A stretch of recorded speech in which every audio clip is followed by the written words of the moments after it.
Hello, friends. Welcome back.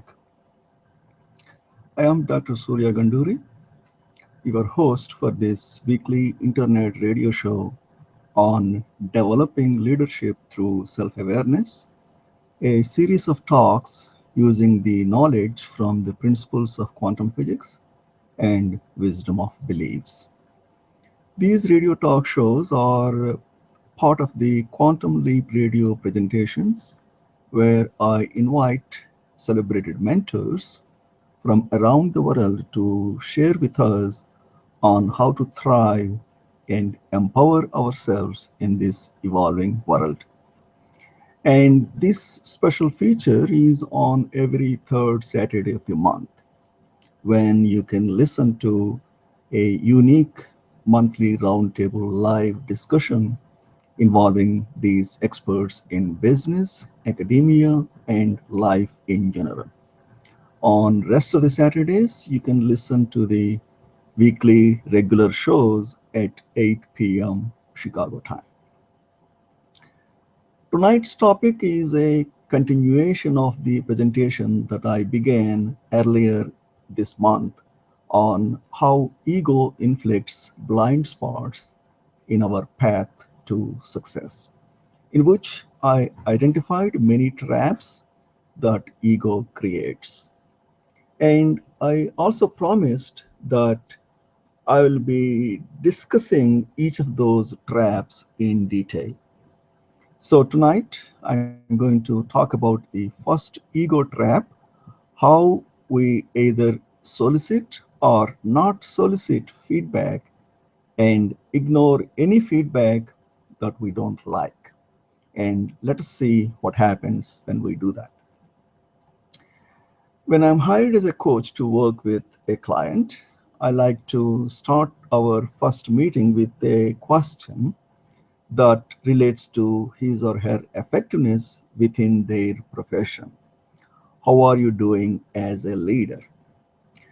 I want to know how they are doing, not as a professional or knowledge expert in their field, but as someone who is part of a team, either as a leader or a follower who is inclined to inspire themselves and motivate their other team members, create or manage a common vision, and engaged in a diverse work culture. Most people respond to my question with good, I think. Then they look at me with an expression that says, what do you know that I don't know? That brings a smile to my face, and I immediately try to put them at ease because the truth is, I usually don't have any insider information, but I understand why they might think that I do. My question almost implies that there is a backstory. It feels like a setup. Plus, most people already have a sense that something is just over their shoulder that they cannot see, waiting to bring down all their hard work. No matter what their answer is, my next question is, how do you know? As in, how do you know that your perception of your effectiveness as a leader is accurate? Some leaders explain that they can tell based on their business results, and others are honest and say they really don't know that it is accurate. It's merely their gut feeling. In most cases, though, it becomes clear to me that these executives may not have a full set of data points to help them assess their effectiveness. Why does it matter whether you have an evidence based report card of your leadership? Isn't leading others largely about feeling your way around the intangibles while focusing on hard and fast business results as your evidence of success? Many have tried this approach with varying degrees of success. What does not seem to vary in this approach is the lack of fulfillment from both leader and those being led, and the nagging feeling that there is more to this leadership thing than setting goals and measuring results. To become a truly excellent leader who creates exceptional results, every executive or business owner needs to ask himself or herself this question from time to time. How am I doing as a leader? And how do I know I have an accurate answer? This all important question should follow immediately. How closely does my opinion of my performance match the opinion of my direct reports, my peers, and any higher ups, if any? The reality is that your success in leading others requires alignment between your self perception and your followers' perception. From a leadership standpoint, it's an important distinction. The continuum runs from plugged in to clueless. Where you fall on this scale affects not only your leadership credibility, but your effectiveness and ultimately your career. A useful tool for assessing whether there is a match between a leader's self perception and the perception of others is the 360-degree feedback assessment, a survey taken by multiple people who work with you, creating a full circle of feedback for you. There is also another tool that I use in my coaching practice that's available on my website, and it is called Dialogue, an organizational assessment tool, but I won't go into any of those details. Ironically, in the majority of businesses where I am called to administer any of these feedback assessments, they ask me to exempt the executives or business owners from this process.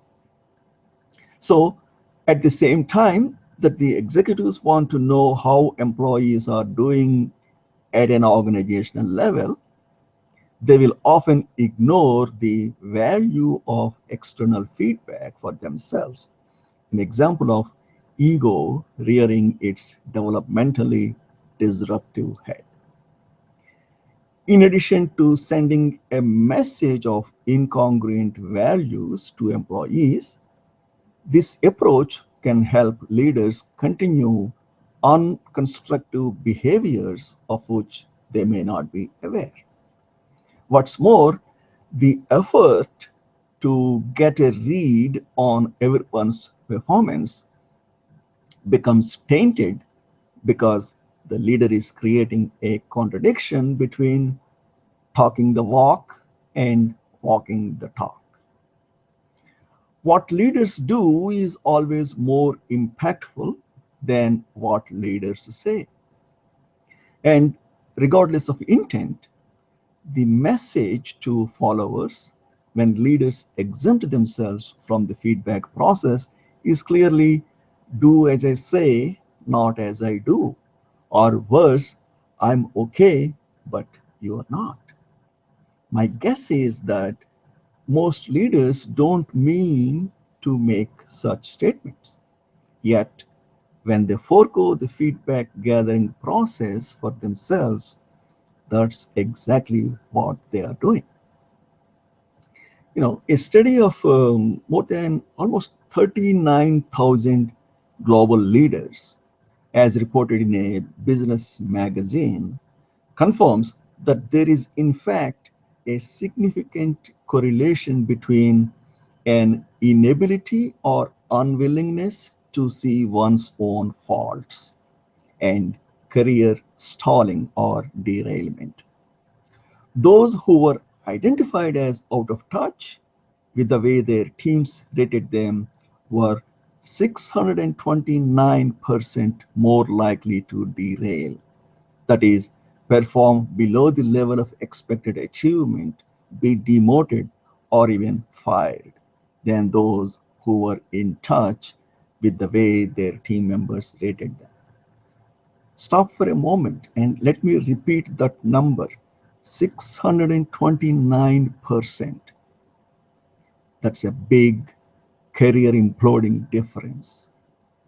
If that stat does not make you consider the importance of syncing your own assessment of your performance with the assessments of those around you to gather and listen to feedback, what will? There are a few reasons why executives and business owners may not include themselves in the evaluation process. Some leaders worry that they will be seen by their employees as vulnerable, weak, or flawed if they ask for feedback, as if it's a sign that they need help or are struggling with self doubt. Others resist the discomfort of hearing potential criticisms about themselves because it can be painful or embarrassing, or they have learned over the years that leadership is a perception game and they subconsciously avoid any risks to their self image. Other leaders may believe that they are always open to feedback and are already doing their jobs very well based on the positive comments they frequently get.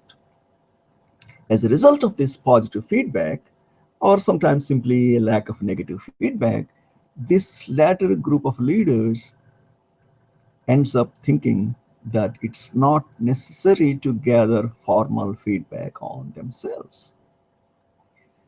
Regardless of the reason, all of them understandable.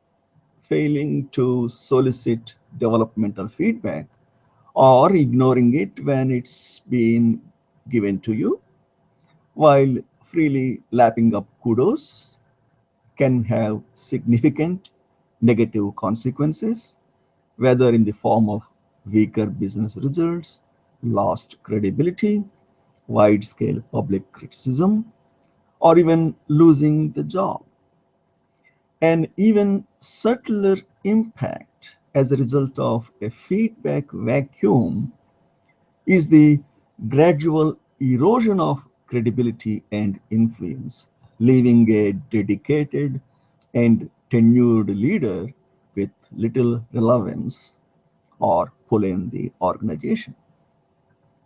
When others see an executive as being self contained and developmentally static, they often avoid meaningful interactions with the leader and create workarounds with others who demonstrate passion and connectedness. Insulating oneself from the risks of feedback does not provide safety. It simply exchanges temporary comfort for future instability.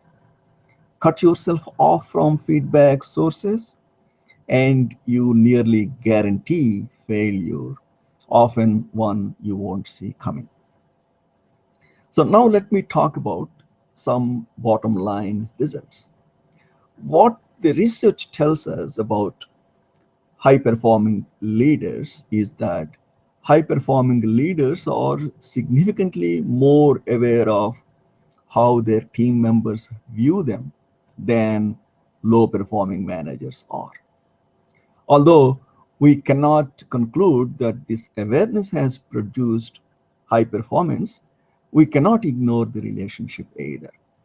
After all, your team is arguably your single most important stakeholder. If you are interested in emulating the behavior of other high performing managers, you cannot overemphasize the role of perceptions and adaptive self awareness. Self awareness on the part of the leader also appears to be essential to success, as evidenced in a study at Cornell University a few years back.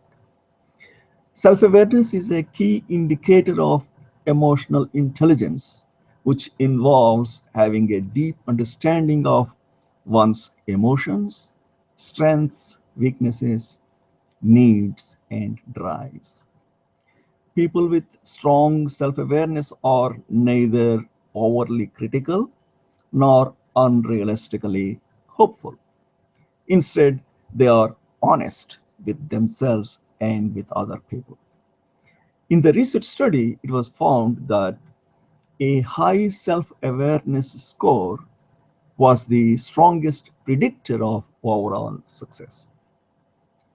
The study was clear in showing that those executives who evidenced self awareness were the same executives who were found to be doing a great job at driving results and managing talent. This research also lines up with my coaching experience in the workplace, where I have repeatedly seen that executives who demonstrate high self awareness are also better able to share their reactions to information from employees, good or bad, without leaving people guessing as to what they really think. These self aware leaders do not take out a bad mood on someone else, and they tend to stay much more connected to what their followers really need from them. Perhaps more importantly, these leaders consciously, even if subtly, encourage and maintain relationships that provide them with holistic, high quality business information. What these studies and what I see in my coaching is that having multifaceted self awareness is the key. The ability to know yourself, what is called emotional self awareness, and the ability to recognize how others see you, what is known as social self awareness, both play a vital role in being an effective leader. You harness a powerful combination when you raise your self awareness and then act on this new knowledge. It's like a secret recipe for engaging your followers and strengthening your own credibility. All this just for taking an honest look in the mirror and making slight adjustments based on things you could not see before. Of course, if you have reached the executive level, does that mean that you are already a high performing leader? If so, does it really matter how self aware you are or how tuned in you are to feedback? I have plenty of executive and business owner clients who, at the beginning of our engagement, would argue that it does not. In fact, caring too much about what others think of them is considered a disadvantage rather than an advantage. In cases like these, my clients and I take some time to examine what it really means to be a high performing leader to show the gaps in this thinking. And some of these leaders do well on business measures like revenue, market share, throughput, earnings per share, or defect free products, all functional factors. It's in the other areas of their role as a business leader that they may not be performing quite as effectively. These less tangible elements include motivating, managing, clarifying, and inspiring their teams. Red flags that these issues are occurring may show up in the form of high turnover, production problems, lack of innovation, or lack of sales and revenue, etc. When leadership breaks down in EQ related areas, the other business functions get compromised too, even if it is not always immediately evident. Sometimes the question has to be asked: is there a secret cancer in my organization that I don't know about because no one is giving me the feedback I really need to hear? No matter how good you feel your performance is, or how great the business seems to be doing, the question remains: how much better might my business do if I added my own performance development as a leader to my business strategy? What are the opportunity costs of leadership blind spots? A high performing leader, in the fullest sense, is able to not only create results, but also to lead the individuals creating the results, amounting to an optimally successful organization. In all of my coaching work with executives, I have found the shared challenge of these highly intelligent, very talented leaders to be an inability to fully assess their own leadership effectiveness, whether it is due to their own bias in evaluating their performance, the overall feedback vacuum that tends to exist at higher levels of the organization, or a difficulty in noticing or responding to the feedback that others are providing. These leaders are often flying blind when it comes to assessing where they really stand. That's ego trap number one. The first pitfall or ego trap that I mentioned earlier, because it represents such a pervasive and fundamental challenge for executives and business owners. Happily, you can generate a roadmap for ratcheting up your leadership performance by simply gathering feedback. By regularly collecting, interpreting, and responding to feedback, you can become more self aware, tuned into your team, and effective in your role as company leader, motivator, and visionary. Gone will be that murky sense of what don't I know, replaced with a clear understanding of how your people see you and what kind of a leader you truly are. It's not about inviting judgment or collecting accolades.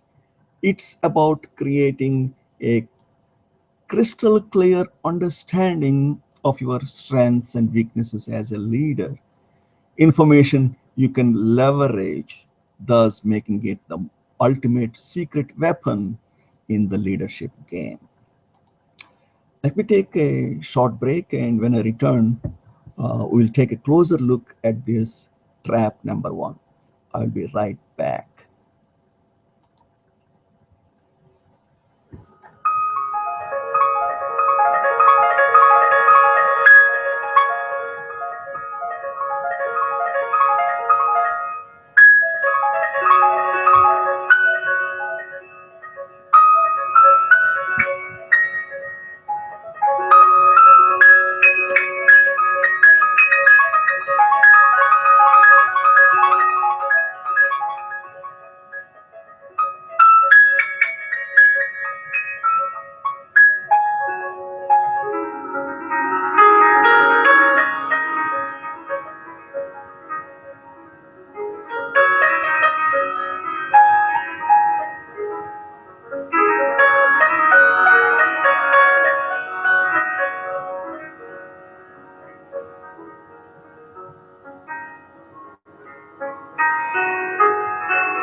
Okay, let's take a closer look at ego trap number one.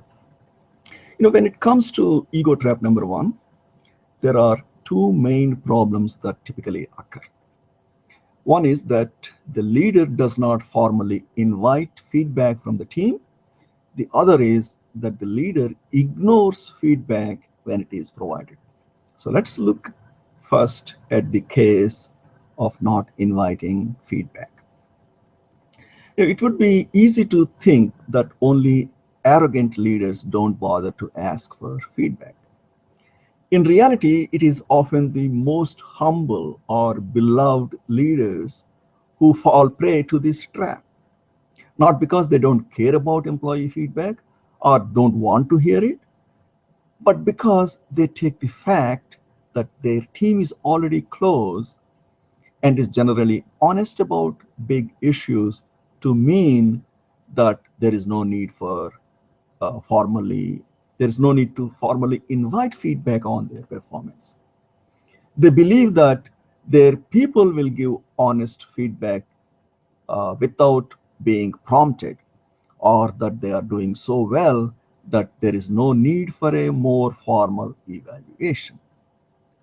In other cases, they don't want to put individuals around them on the spot by asking their opinions on the business's leadership. Many of my clients often wonder about the value of gathering feedback. They ask me with all sincerity, why do I need this? I have a great team that I have high trust in and an open dialogue with. The group has worked together with me for a long time and I have a high degree of candor. So I hear feedback all the time. And then they add as an afterthought, well, almost usually when people are not happy. That may be a good point up to a certain extent. Many leaders say they hear feedback about their decisions quite often, though it seems that the feedback that most often makes its way up to the leader is vague, generic, or concerns the executive's policies or positions on issues rather than specific input on the leader's interpersonal effectiveness. It's usually the most well respected CEOs who are at the greatest risk of falling into this ego trap because a much admired CEO's team likes and appreciates him. They don't want to hurt the leader's feelings. There may also be some unwritten cultural rules about who can deliver critical feedback up the food chain, what is acceptable behavior for a subordinate, or even what constitutes politeness at work.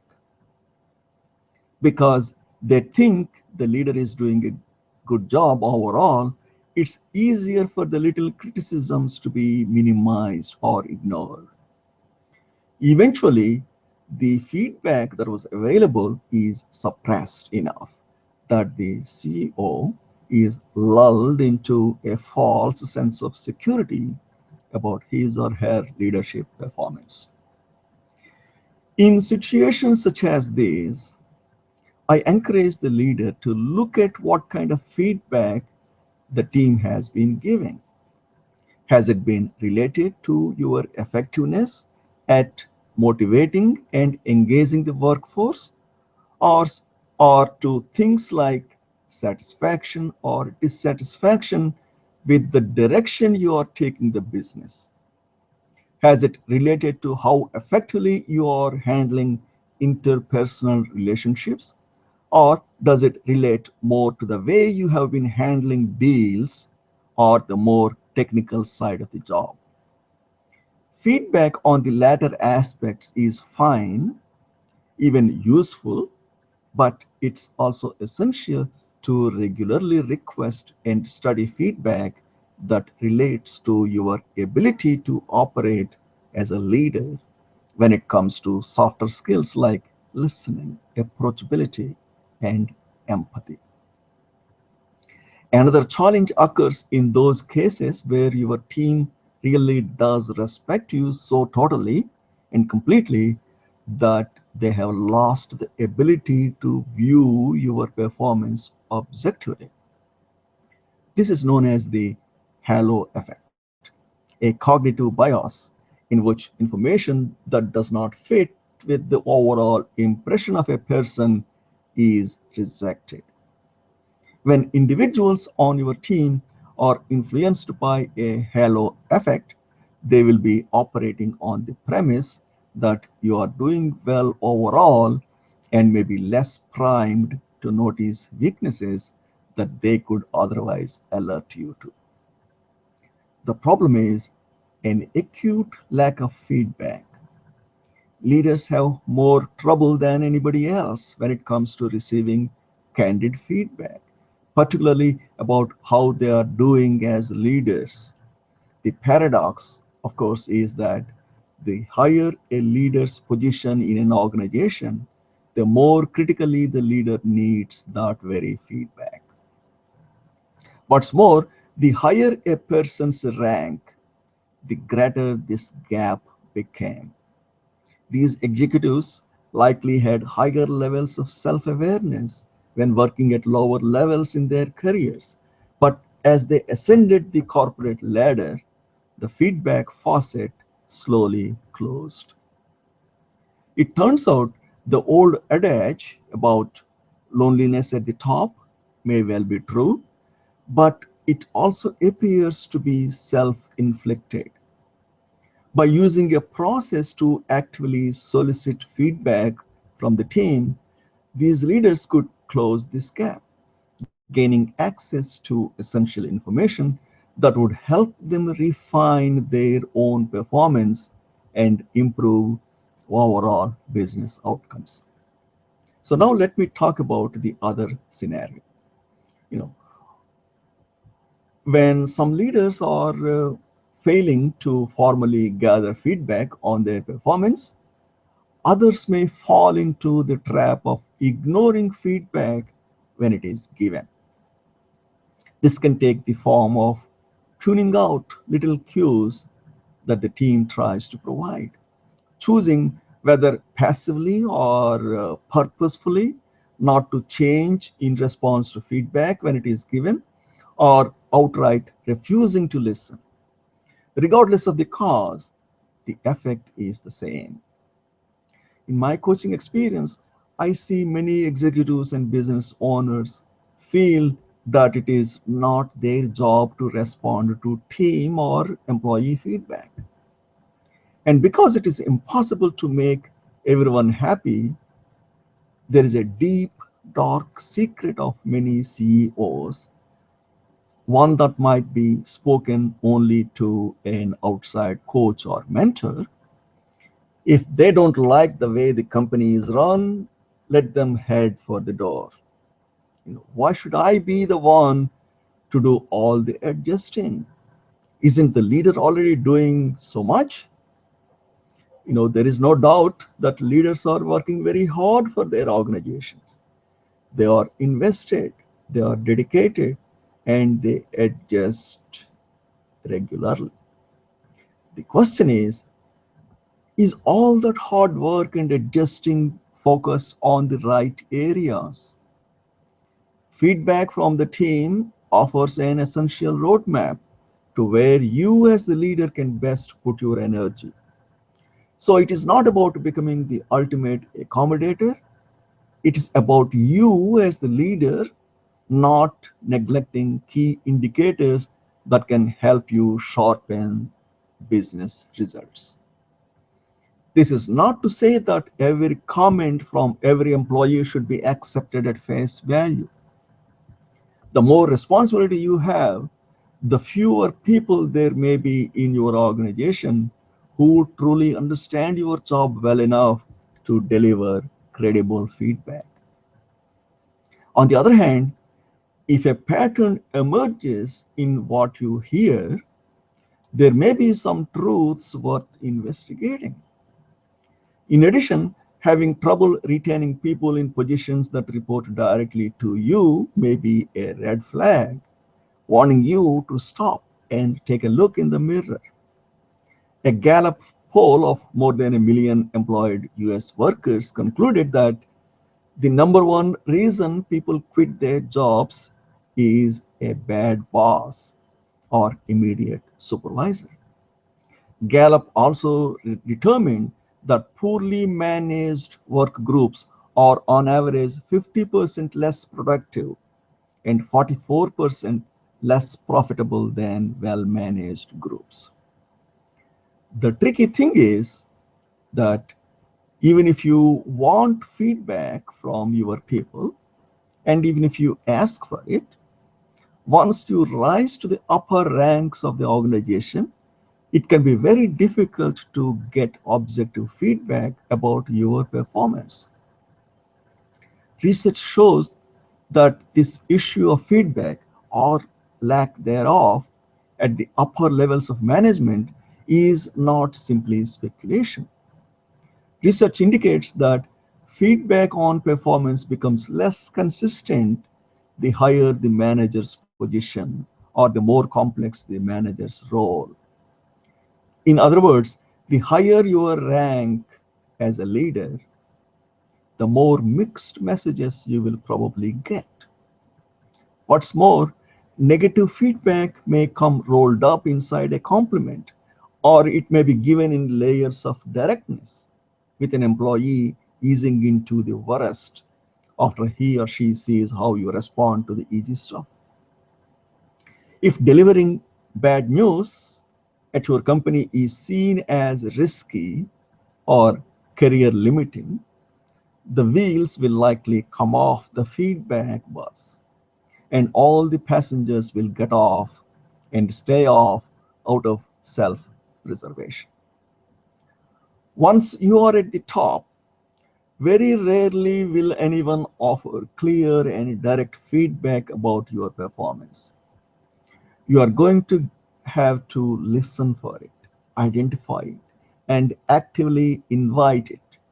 And to be honest, I don't believe asking for it yourself will get you feedback of any value. This is where outside resources come in, such as a leadership or executive coach, to help guide you through a structured process and help you create a framework of meaning from the data. But who are the culprits in the feedback vacuum? And what makes it so difficult for leaders to receiving feedback? Whether the executive feedback vacuum gets created at your organization because you have a team who loves you and may not want to risk harming their relationship with you, or because you have instead given your team signals that candid comments on your performance are not welcome, the rarefied air at the top, devoid of feedback, can leave you uninformed and vulnerable on important performance issues, resulting in unexpected consequences and unpleasant surprises.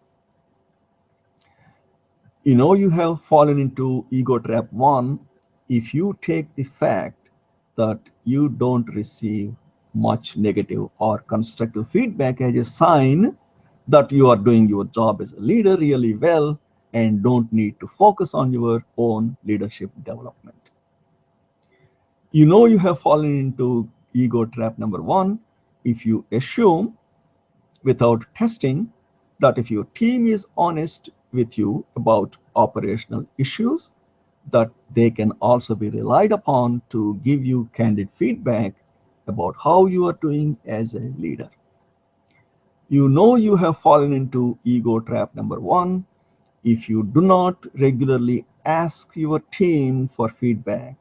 And when people attempt to give you some form of feedback, you rebuff or ignore them rather than inviting them to share more. You know you have fallen into ego trap number one if you think secretly to yourself, if they don't like what I'm doing, they can go get a job somewhere else. Hmm. Did you notice a hint of ego in there? It's not too difficult to connect the dots and see the role ego plays in the trap of ignoring or failing to gather feedback from others. At the heart of this challenge is a leader's potential to overvalue their self assessment while failing to check in with others' assessments of their performance. Arrogance is not necessarily what triggers this ego trap. While there are certainly executives with overinflated egos who feel they are so spectacular in their leadership that they don't need to ask others how they are doing, more often the leaders just don't remember to step outside their own mindset to check in with others about their perspective. It's easy to do. Executives often maintain a breakneck pace, and they may not have stopped to take stock in a long while, if ever. So it's common for those in high level management positions to lose touch with the way that others view their performance and even overinflate it. In the absence of credible information to the contrary, who doesn't want to believe their own good press? While ego tells that this lack of constructive feedback is a sign that they are doing great, EQ reminds leaders to stay grounded in what's true by soliciting feedback from others and using that feedback to create a more complete picture of their performance. A healthy dose of regular feedback from others can help keep the ego in check and allow the benefits of EQ to flow. Remember that ego and EQ are mutually exclusive. You must make a conscious and daily choice about which one will dominate your conduct. The idea of gathering feedback may sound daunting, unappealing, or messy. Will it lead to a flood of comments and critiques that just keep on coming? Will it upset the power balance between me and my team? Will the group now see me as weak or struggling? Many leaders worry this will be the case, when in fact, the opposite is usually true. Team members respect and appreciate the humility that comes with a leader asking for feedback, as well as the opportunity to provide their own valuable insight to help the whole team and organization run better.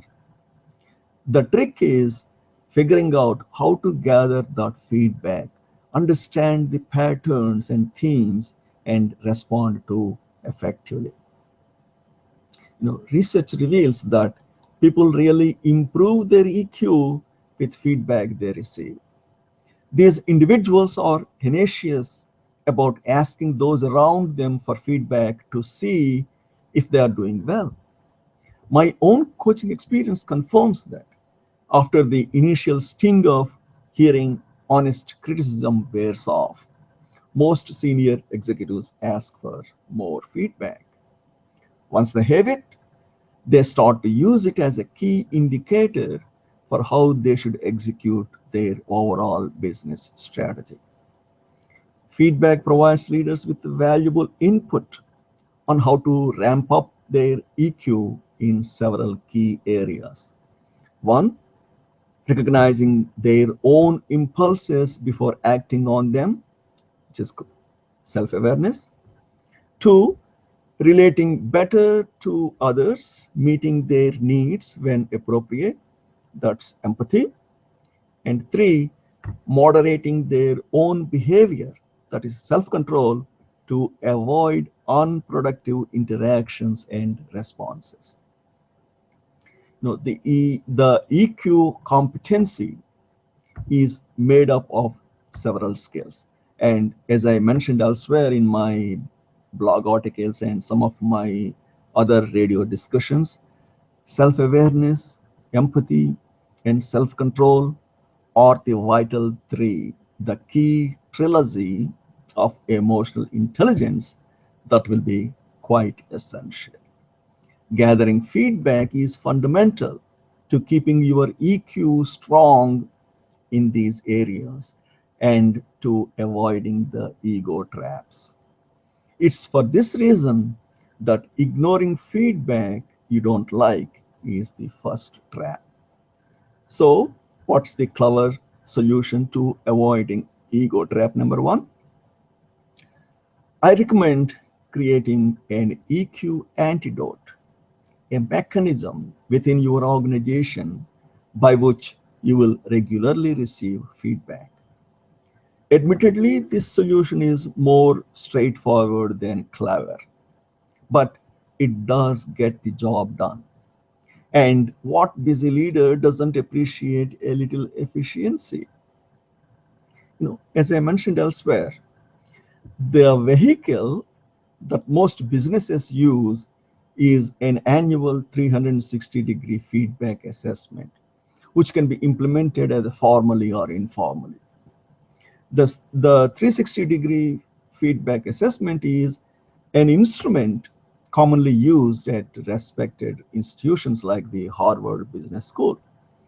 It's a tool that generates an objective picture of a leader's performance on key emotional intelligence indicators, such as teamwork and collaboration, conflict management, transparency, emotional self control, and adaptability via a multi rater survey. If you have never taken a 360-degree feedback, I encourage you to, especially if your employees are being asked to do it. And don't worry, you're not required to share your results with anyone. And seeking out feedback can open the door to a new understanding of how to improve your performance. The next question might be, how do you make use of the feedback once you receive it? The three R's of recognizing, reading, and responding offer an EQ prescription for success. To begin, you can use the feedback provided by your team as a tool for recognizing how you are perceived by others. Think of it as a peek into what other people are saying about you when you are not around. Once you work through the feedback and any emotional or defensive reactions it may understandably generate in you, with your coach, you can use the information to create a more complete understanding of your current effectiveness as a leader. That's self awareness in EQ terms.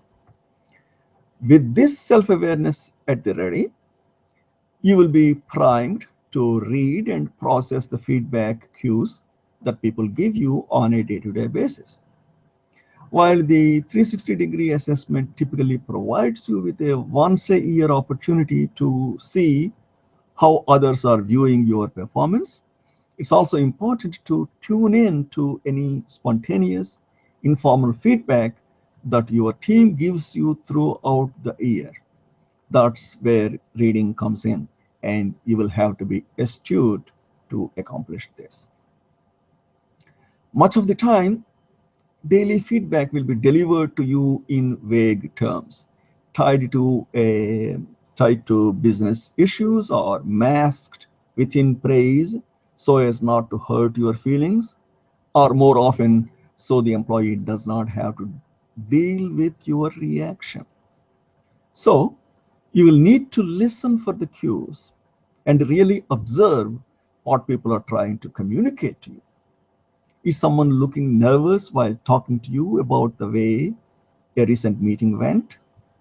Does a colleague seem hesitant to respond when you are venting to him about another team member?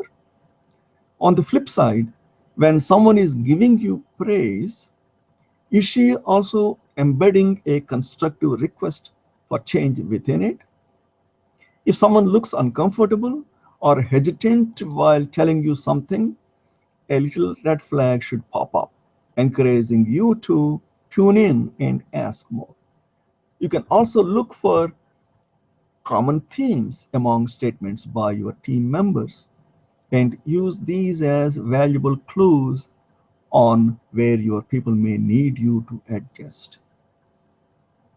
The last piece of the EQ antidote is to respond in an emotionally intelligent way to any valuable feedback you receive. This might mean exercising self control in situations where you would previously have reacted differently, using empathy to guide a useful, others directed response.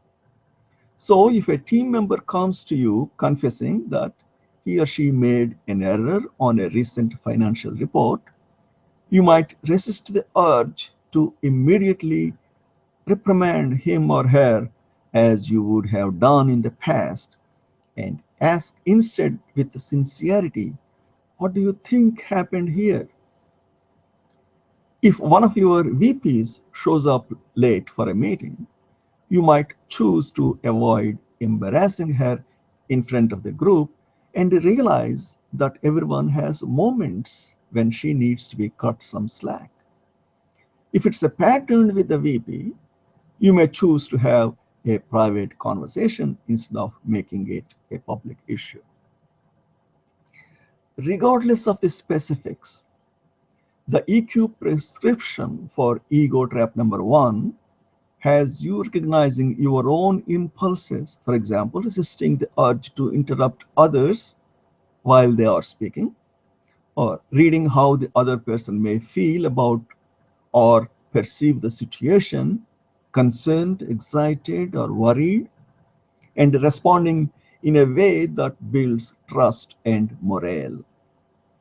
Ultimately, the feedback that you and your executive coach curate can provide you with a clear readout of the areas where you can best spend your energy developing your leadership performance. While the three R's of recognizing, reading, and responding can offer the formula for how to execute. Additionally, here are 5 tips for handling the feedback process. One, don't look at the feedback as an isolated data point.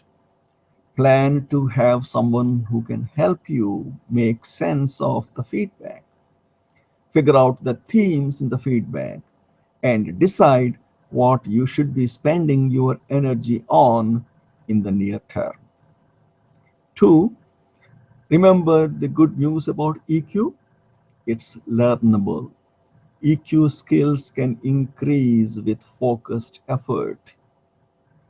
Three, avoid becoming so feedback sensitive that you react to everything that others say about you.